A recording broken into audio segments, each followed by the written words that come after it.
assez au-dessus, hein. Faire une bonne sieste, voilà. J'ai vu cette annonce sur Marketplace, j'étais là, ça c'est pour moi, ça c'est Salut la team! Alors, peut-être que tu as déjà vu ma tête sur Instagram, je tiens le compte Je ne veux pas d'enfants, où je parle de sujets féministes, souvent avec un lien autour de la parentalité et du genre et des discriminations. Mais je me suis dit que j'avais envie d'investir un autre format qui soit un peu plus horizontal. Bienvenue donc sur YouTube!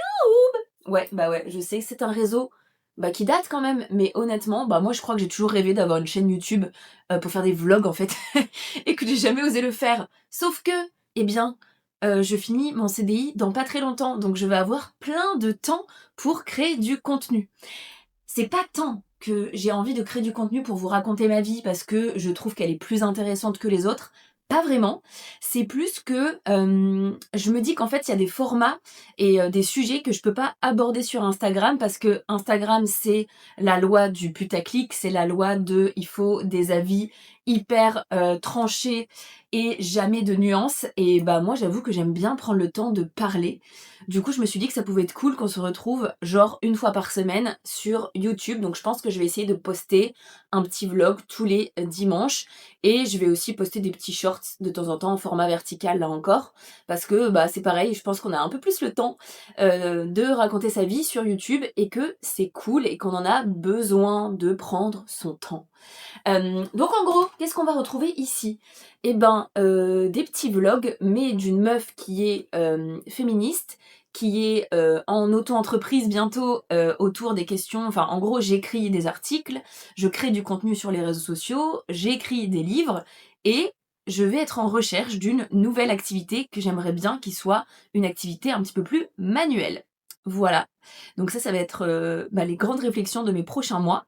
En attendant, ce que j'ai envie de vous partager ici, ça va être effectivement donc mon quotidien, les lectures que je peux avoir puisque je lis à peu près 1 à 2 livres par semaine.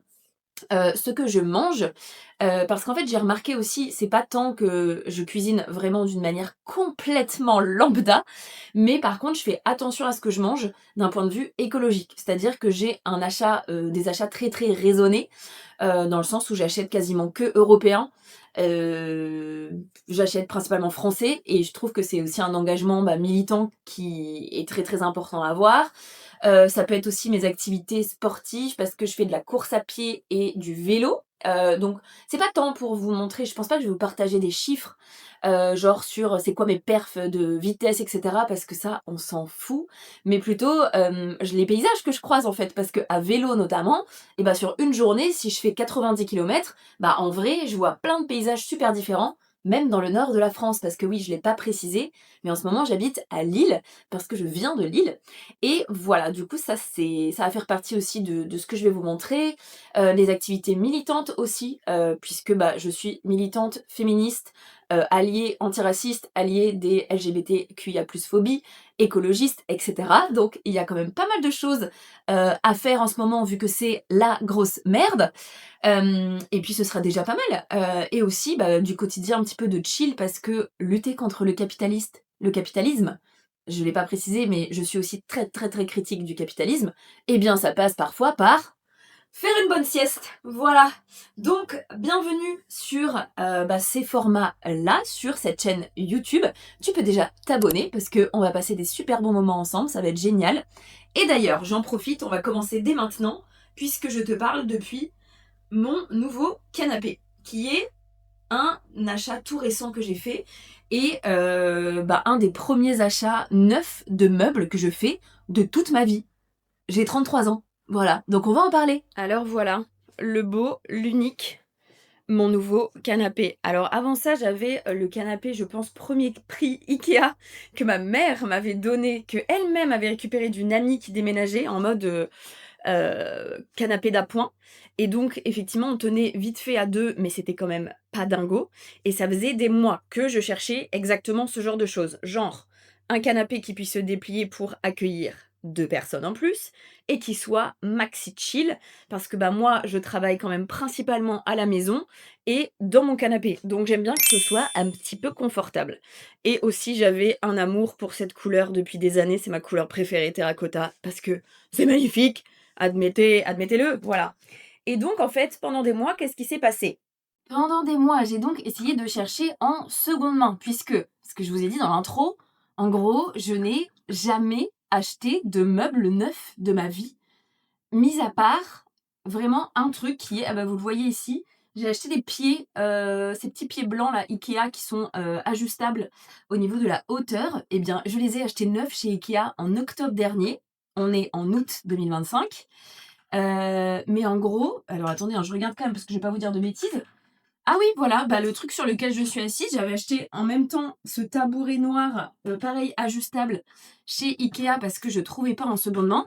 Mais en gros, je n'ai jamais acheté de meubles neufs de ma vie. J'ai jamais acheté de table à manger, de table basse, de lit, même de matelas. Enfin si, de matelas, je l'ai acheté neuf il y a 3 ans maintenant. Mais de sommier et cetera, j'ai toujours tout acheté en seconde main parce que ça me tient à cœur de ne pas consommer de produits neufs. Et si j'achète neuf, et ben, j'essaye de faire attention pour que ce soit vraiment quelque chose dont j'ai extrêmement besoin. Et si j'ai de l'argent à ce moment-là, pour que ce soit plutôt, un truc fabriqué en Europe ou en France et cetera. Ce qui n'arrive pas souvent, c'est pour ça que j'achète en seconde main.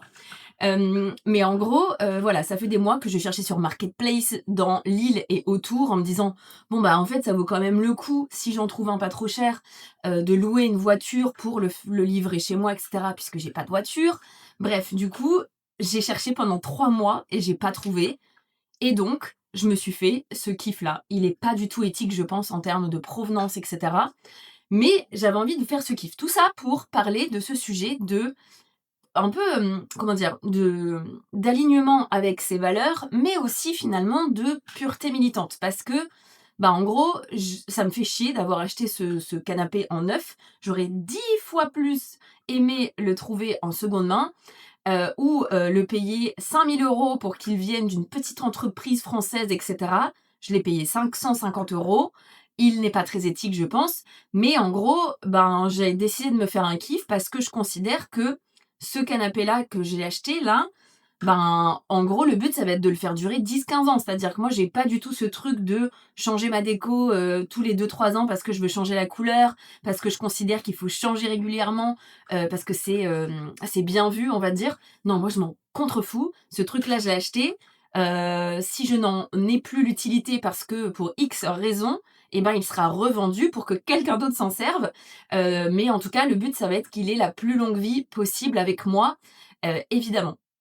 Et en gros, je me donne pas d'objectif, on va dire, d'achat, neuf, genre un maximum d'achats neufs par an, mais en gros, c'est juste que c'est une logique que j'ai, enfin, un réflexe, on va dire, que j'ai, mis en place dans ma vie depuis, je sais pas, je dirais 5-6 ans maintenant. C'est juste qu'en fait, j'ai pas le réflexe d'aller acheter en neuf, j'ai le réflexe d'aller acheter en seconde main. Pour les vêtements, c'est exactement la même chose. Là, c'est un très bon exemple d'ailleurs.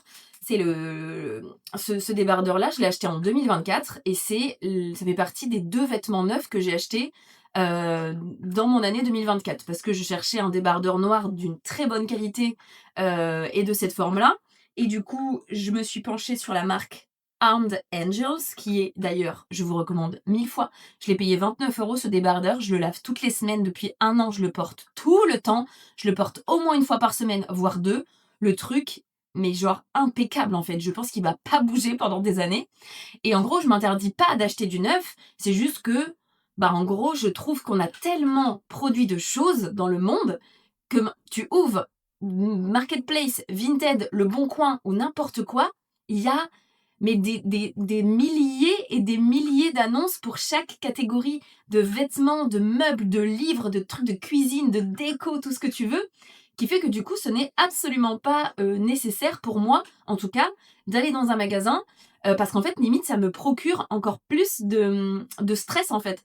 C'est-à-dire que pour moi, aller dans un centre commercial, chercher un truc, le week-end parce que je bosse la semaine, ben, en gros, il y a du monde. J'ai pas du tout envie d'avoir ce genre d'activité le week-end. Je préfère 1000 fois aller voir des potes ou, partir, en vélo, une journée au bord de la plage, plutôt que de faire ça, quoi. Enfin, vraiment et de dépenser mon argent dans des entreprises qui, en plus de ça, sont, régulièrement, pas du tout, éthiques, voire clairement hyper délétères parce qu'elles exploitent des êtres humains et qu'en plus elles polluent à outrance, quoi. Donc voilà, j'avoue, j'ai pas du tout ce besoin-là. D'ailleurs, j'en profite, je pense que je ferai peut-être un petit tour d'appartement en mode quand il sera rangé et que j'aurai des trucs à vous montrer, mais c'est juste pour vous montrer un autre truc sur, vu qu'on parle de meubles, je voulais vous montrer mon sommier parce que mon sommier est incroyable. Alors ça, c'est donc en dessous de mon matelas, vous voyez?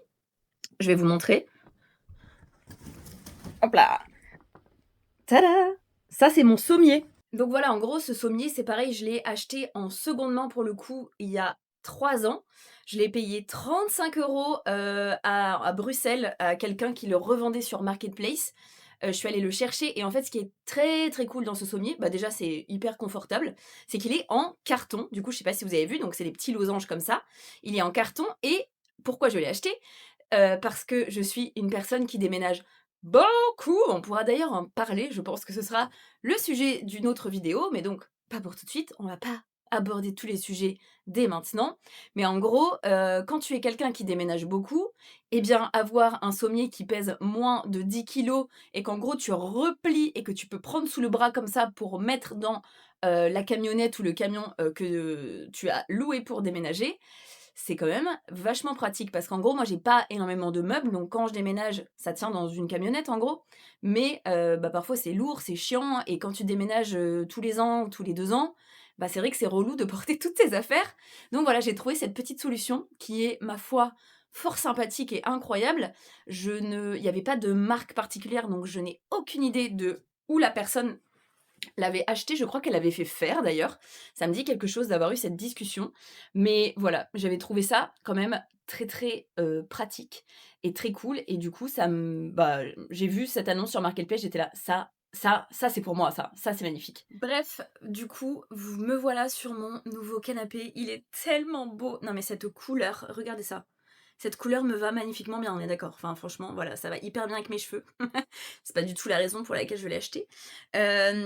Aussi, dernière chose, c'est ça que je voulais vous dire parce que je sais que quand on parle d'achat de seconde main, il y a une phrase que moi en tout cas j'ai entendue à plusieurs reprises et qui me paraît hyper bizarre, donc je voulais en parler avec vous. C'est, le fait enfin moi j'ai déjà entendu ça pour les vêtements, je crois, c'est de dire: «Ah non mais moi je pourrais pas porter quelque chose qui a déjà été porté par quelqu'un d'autre». Alors, j'ai une réponse très simple à ça. En fait, non, j'ai 2 réponses très simples à ça. J'arrive, je vous montre. Une machine à laver, voilà, donc ça, c'est ma première réponse. Et ma seconde réponse, c'est: est-ce que tu as déjà dormi à l'hôtel? Car si tu as déjà dormi à l'hôtel, tu as déjà dormi dans des draps qui ont servi pour accueillir des milliers de gens qui ont fait je ne sais quoi dans ces draps. Ces draps, ils ont été lavés des milliers de fois et ils sont nickel en général. Parce que bah, on est à l'hôtel et que du coup, si bah, l'hôtel met des draps sales, on ne retournera pas dans cet hôtel. Donc en fait, je trouve, enfin voilà, je comprends en fait dans le sens où on a eu l'habitude de posséder des choses que nous achetions pour nous et qui étaient du coup, on avait la première utilisation. Et d'ailleurs, même moi, hein, enfin je veux dire, quand j'achète un truc neuf et que je le mets pour la première fois, ouais, j'avoue, la sensation, elle est hyper agréable. Néanmoins, quand j'achète un truc pas neuf, et ben, en général, je le lave chez moi et en fait, il est nickel, surtout si je l'ai acheté en de très bonne qualité et que, bah, parfois la personne, elle a acheté un truc, elle l'a porté 2 fois, elle s'est rendue compte que ça lui convenait pas, que finalement elle aimait pas cette couleur et cetera et ben, en réalité, il est quasi neuf et du coup, je pense que c'est plutôt un mécanisme, en fait, c'est que c'est une histoire d'apprendre à consommer autrement. Certes, si tu pas eu l'habitude et que tu as toujours acheté du neuf, ça peut te faire bizarre au début, mais en fait, pour moi, il faut tester, tu vois? Tu peux, tester en disant: «OK, la prochaine chose que je dois, changer chez moi, bah, là, voilà, j'avais prévu de m'acheter un nouveau jean et ben, peut-être que j'essaye d'abord d'aller dans la friperie la plus proche de chez moi». En plus, maintenant, honnêtement, hein, moi, je consomme dans les friperies depuis belle lurette. Je me rappelle très bien au lycée, enfin, voilà, j'adorais aller dans des magasins comme Kilo Shop et cetera, donc il y a plus de 15 ans. Sauf qu'à l'époque, je me rappelle encore de l'odeur des friperies. C'était immonde, on est d'accord, ça sentait le linge pas frais, ça sentait un peu l'humidité. Enfin bref, c'était pas ouf. Mais maintenant, les friperies en fait, maintenant c'est des trucs de dingo. D'ailleurs, on pourra aussi faire un petit tour des friperies parce que je vais souvent sur Paris, il y a énormément de friperies cool. À Lille, on en a quelques-unes vachement bien. Mais alors les 2 villes en termes de friperies où moi, j'y vais pas très souvent, mais quand j'y vais, c'est le rhabillage total, c'est Marseille et Barcelone. Oh, mais alors en termes de friperie, ils ont un level les gars, assez au-dessus, hein. c'est clairement très, très au-dessus et d'ailleurs, si vous avez des recos de friperies dans d'autres villes, bah, mettez-les en commentaire, ça peut servir aux autres. Voilà. Sur ce, et bah, je vous laisse parce que moi, je vais chiller au max. C'est un week-end où je ne fais rien parce que je me suis blessée au pied, donc je peux pas aller courir et ça me frustre énormément et je peux même pas trop marcher parce que dès que je marche, j'ai extrêmement mal aux pieds. Du coup, je me repose, je geek, je lis et j'écris un petit peu aussi et bah, voilà, du coup, à une prochaine, à la semaine prochaine même, pour une nouvelle thématique et une nouvelle vidéo.